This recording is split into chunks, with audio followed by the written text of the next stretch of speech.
Your task will not be an easy one. Your enemy is well trained, well equipped, and battle hardened. There is not a liberal America and a conservative America. There is the United States of America. Good night and good luck. The elephant in the room this week is madness, but no method.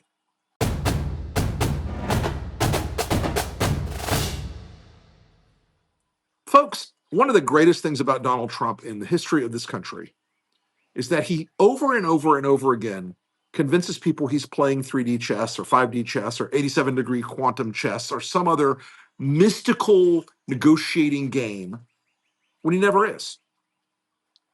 The entire collapse of the stock market was caused by Donald Trump listening to idiots like Howard Lutnick and Peter Navarro. He did this because he does not understand economics, he does not understand business, he does not understand negotiation, he does not understand the economy. The fact that we suddenly had this amazing response on Wall Street after Donald Trump suspended the tariffs for 90 days is irrational exuberance on their part. And it shows you that they've fallen prey to the same con many other people have in substituting for Donald Trump madness for method.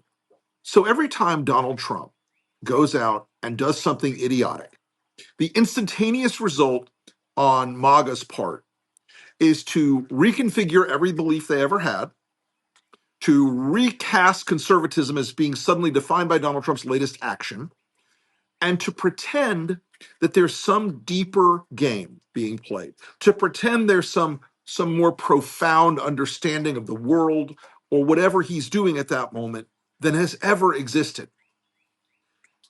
You're about to see a repeat of the economic insanity by the party that said they wanted no more wars, going to war with Iran very soon. But on this week, Wall Street took the bait. Now, part of that was corrupt as shit. Part of that was Donald Trump and his friends, and I would bet you good money his friends and his family got a little nod and a wink ahead of time, like, hey, buy SPY, shorts, go, or longs, go. Because a lot of people made a lot of money.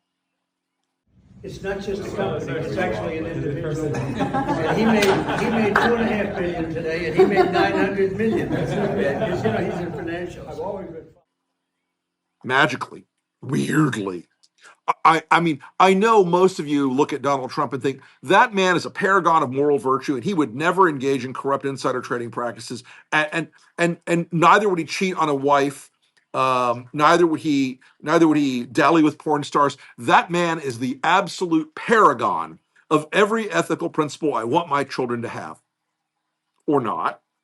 But here's the thing: when you look at what happened this week, Donald Trump crashed the U.S. economy, incinerated somewhere between $10 and $15 trillion of hard-earned investments, not just by Wall Street banks, but investments that were there from mom and dad trying to retire, investments that were in bank account or investment accounts for school teachers and firefighters and cops and soldiers and auto mechanics and nurses and everybody else in this country. He did that because he has this unbelievable cupidity about his belief in tariffs. It is an 18th century philosophy that exactly one fucking economist in the entire country believes in, and that's Peter Navarro. And Peter Navarro is the dollar store of economics. Peter Navarro is a clown and a joke and a fool. And Donald Trump believes that his shit doesn't stink and that he's 12 feet tall. This morning I did walk out of a federal prison. Every bit of that collapse was in Donald Trump's hands. What scared him, though? What made him cave? What made him flip? What made him break? I'll tell you what it was. The Japanese, in the overnights, night before last, started selling every T-bill they could. They started dumping American T-bills, dumping American assets. The 10-year Treasury note jumped 60 basis points. in 24 hours. It normally moves a basis, a basis point in a month if something's going up or down. This was a shock to the system. What it would have meant if it had continued, and by the way, it isn't completely over yet. It would have meant 8 to 9 to 10% mortgage rates in this country. It would have meant a colossal restriction in the ability of businesses to borrow money, to grow, to pay people, to expand, and or to be created. He understood that the quickest Great Depression path, the quickest path to being Herbert Hoover Part 2, Electric Boogaloo, was to keep that up. He caved on tariffs. He gave up on tariffs, except in the two stupidest possible ways. First off, he kept this global 10% tariff, which is based on nothing but his whim. That is still going to drive a giant inflationary push in the economy. It is still going to cost American taxpayers more money. He didn't care about that. He cared about getting out of the immediate problem. And look, if you want to solve only the problem that's right in front of you and not think about consequences and not think about how it affects other people, then that is a perfect Trumpian behavior. I'm 61 years old, and I've learned over the course of my life, you finally have to solve problems before they become problems. You have to deal with stuff before it becomes something you have to deal with. Makes your life a lot easier. It makes it a lot better for everybody. But Trump can't do that. There is only madness. There is no method. So the insider trading part of this, that was blatant and obvious and ridiculously front and center, I have bad news for you, first off. The Securities and Exchange Commission will as soon investigate Donald Trump as I will be dancing for the New York City Ballet. That is not a possibility. It is not a universe. There's no universe at all. Don Jr., who I hear is the person who runs the family stock bullshit. Don Jr. could go out today and go, yeah, I did it. Yeah, Dad told me, fuck you. What are you going to do about it? And nothing would happen. The Department of Justice would become very interested in Wiccan drum circle trans athletes in eastern Minnesota as a new terrorist group before they would look at Don Jr. The SEC right now is in the hands of people who are like Bitcoin bro weirdos. It's not going to happen. So I want to adjust all of your thinking that we're not going to have there's not going to be accountability for whatever shenanigans the insiders were doing, but they were doing it, and Trump did warn people. You look at there's a Bloomberg chart I saw this morning where buys on the SPY index just before Trump made the announcement, just minutes before he made that fucking announcement, spiked all over the place. Billions and billions and billions and billions of dollars were made because of that tweet from Trump, or Zeet or Skeet or whatever the fuck they call it on Truth Social. Blurt, blab, whatever. It's corrupt. Of course it's corrupt. You should know this by now. Every bit of Trump's behavior is explicable by one of three things. Does it make money for Trump? Yes. Does it make Trump's ego swell? Yes, in this case. Does it get his dick hard? I don't know, but the first two certainly are there. All of this is still in the hands of people who should know better. The folks on Wall Street who woke up yesterday in absolute despair and chaos and panic and fear were right to feel that. The folks who took advantage of Trump's signal, they are criminals. They have violated the law. I don't know what the statute of limitations is on financial fraud, but it ain't nothing. But it ain't nothing, guys. And the idea that we're in a post-rule of law environment is very tempting, and people love to think, oh, well, I'm with Trump. He can't possibly get to me. He's old. He ain't going to be president forever, and neither are Republicans. So the other part of this that was insane, and is still insane, and is still going to wreck the American economy. And by the way, the markets are down again as we're recording this on Thursday for a reason.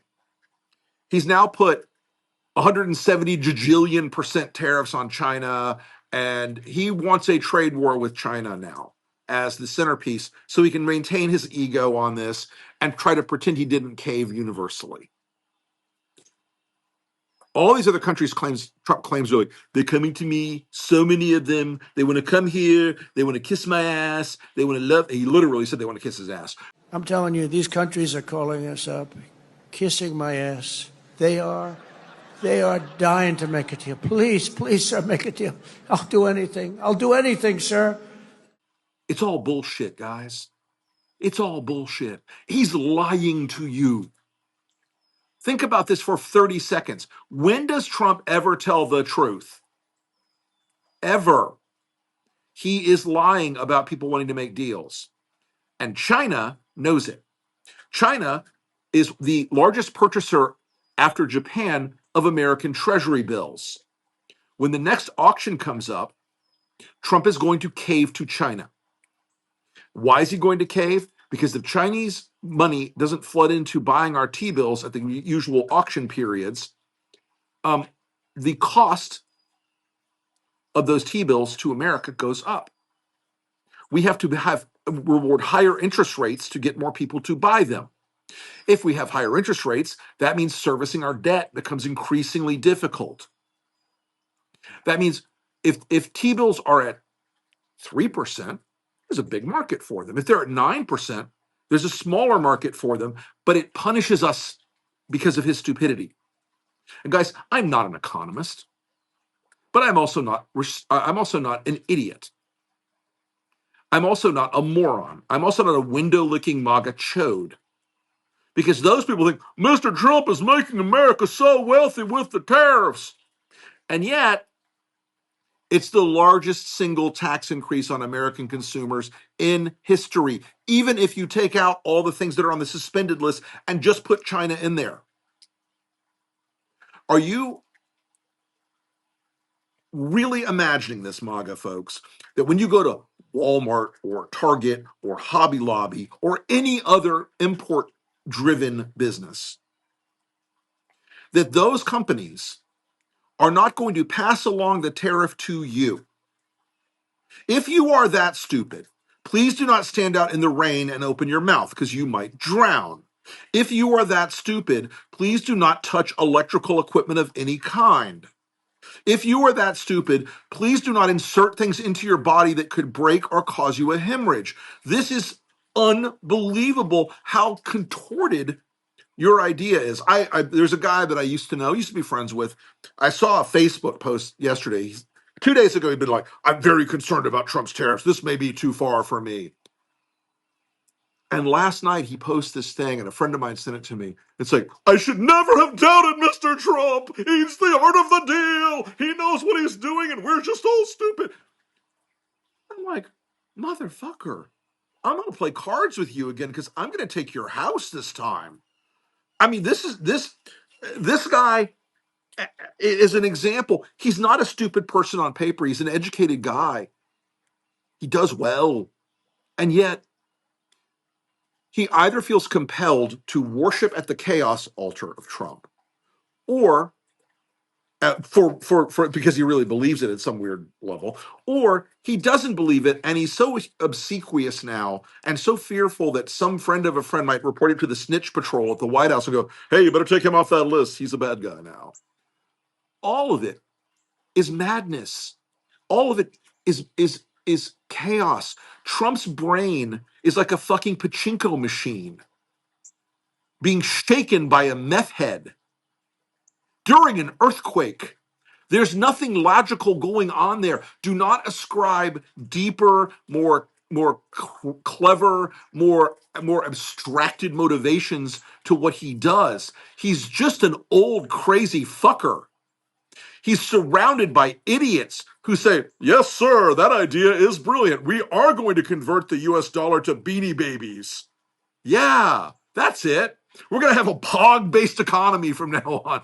The whole thing is madness. You have to understand. Please don't try to insert coherence into chaos. It can't be done. There is nothing there.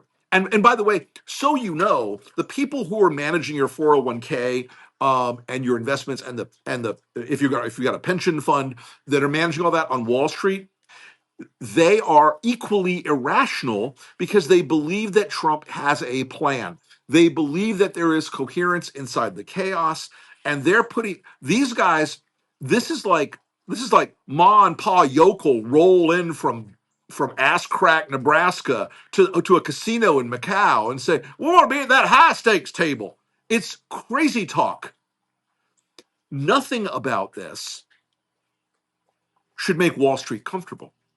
Nothing about this should say, "Oh, this is the animal spirits taking their role, and we are now excited by no regulations and by a trade war that makes us stronger." It's not. Let me give you one last thing on trying to insert a method into madness. The big theory of reindustrializing America and bringing back jobs to America is that Americans want jobs like people who make 83 cents a day making a t-shirt in a sweatshop in Vietnam. Or as Lutnick said, there are going to be millions of Americans putting little screws into iPhones. The army of millions and millions of human beings screwing in little screws to make iPhones, that kind of thing is going to come to America. Is that your vision for America? Because I'm here to disappoint you. It's never happening. For two reasons. One, Americans won't do those jobs. I assure you they will not do those jobs. Those jobs don't exist in a cost-effective basis. Because the people over at Foxconn in China who make your iPhone, they're relatively well compensated. They make about $2 a day. A day. Now, unless you want to pay $5,000 or $10,000 for your iPhone, okay. There are a lot of things about global trade that have messed up the industrial sector of America's economy. But there are a lot of things about global trade that have made it affordable in this country for millions of Americans to have a standard of living that was inconceivable 25 years ago. That was unimaginable 25 years ago. And the idea that you're going to rebuild these factories tomorrow in this country has two failure modes. One, no one's going to risk investing their money. Just like Apple said this week, well, we're not building $1 billion plant in Ohio now because we don't know what the trade war is going to do. The idea you would invest millions of capex, capital expenditures, on building factories in this country, when Trump could change his mind tomorrow and say, nope, all factories will be now located on the moon and Elon will fly them there, or some other irrationality that could pop out of his fevered, STD-eaten brain, is a real possibility, and no one's going to spend that money. And no one's going to loan people that money to build those factories. It's not happening. All of this, and look, should America manufacture certain key strategic items? Of course it should. Are there ways to do that without this moronic trade war? Sure there are. Are there ways to do it that emphasize quality over quantity? Yeah, absolutely. But it's not the government's business to decide that, especially when it's run by a madman who always puts method behind madness, because madness is all he's got. And that, friends, is the elephant in the room.